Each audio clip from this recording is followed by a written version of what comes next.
Greetings, coaching friends, and happy Epiphany. When we use this word, Epiphany, it tends to conjure up images of a light bulb turning on or being able to see something that was once hidden from view. And this is a perfect entree into our video update for today. Some of you may have been hearing the term active status being used related to our coaching ministry. And maybe you've been unclear about what this means for you as a coach in the ELCA. Today, we want to start the conversation and hopefully bring clarity about what this initiative entails. To frame this, let's start by talking about 3 different ways coaching is engaged.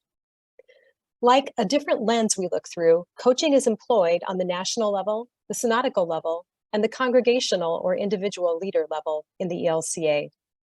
It's important to know that the active status protocol we are introducing is the cumulative result of the conversations we have had with several entities from each of these realms, including representatives from the International Coaching Federation, leadership from the church-wide office, synod staff, and individual coaches within the ELCA, and of course, our ELCA coaching leadership team.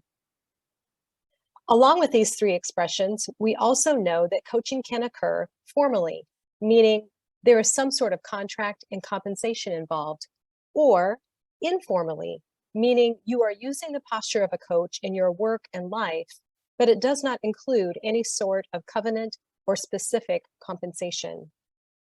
And with this framing, please hear clearly. As our data collection tool reveals, we celebrate all of these ways coaching is happening across our denomination, and each of these ways is valued and supports important growth and transformation in our church and the world. So, who is active status for? Just as we mentioned before, it depends on the lens through which you are looking. First of all, the active status protocol is important if you want to have your name and bio listed on our national coaching website. Later this year, we will be relaunching our Meet the Coaches page, which will enable individuals to view coaching bios and connect directly with one of our coaches. Meeting the active status qualifications will enable you to submit your bio for publication on our site. Likewise, if you will have a contract through our national office in 2023 or beyond, these are the benchmarks you will need to meet in order to have a coaching contract issued. Now for the second lens. Some synods may choose to adopt these same standards and expectations for their synod coaching teams, and that's great. Other synods, however, may not, and that's okay too. Remember, synods have autonomy to construct their own processes for coaching. The framework we have built at the national level is meant to be flexible, so it can be shaped and molded to meet the specific needs in the contexts of each of our 65 synods. And now for the third lens, the local or individual level. We believe focusing on a consistent, proven, clearly articulated set of priorities and standards will help create an atmosphere of coaching excellence for both our coaches and the leaders we accompany.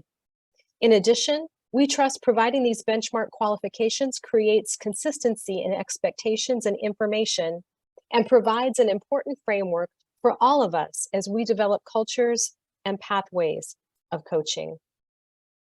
The specific details of this active status protocol can be found in the document linked to the email you have received. It is important to remember that this is a living document, meaning we expect changes to happen, and the most up-to-date version will always be on our website. And we will continue to unpack aspects of this in future videos, as well as in live question and answer events that we will be hosting. I now want to weave everything we've talked about back to the concept of Epiphany. When the Magi, people from the Gentile world, went to see Jesus, this was a realization that the good news of Jesus belongs to everyone, not just a select few.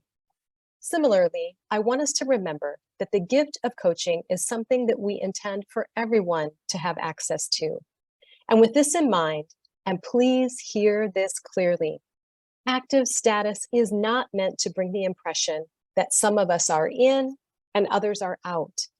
Rather, It is a vehicle for us to use in order to live more fully into the standards and expectations of the coaching industry, as well as to determine who in our coaching realm is using this skill in a more formal way in mission and ministry. That's it in a nutshell, friends. As always, please know that each of you are valued, no matter how you are engaging coaching, and know you are changing the world, one coaching conversation at a time.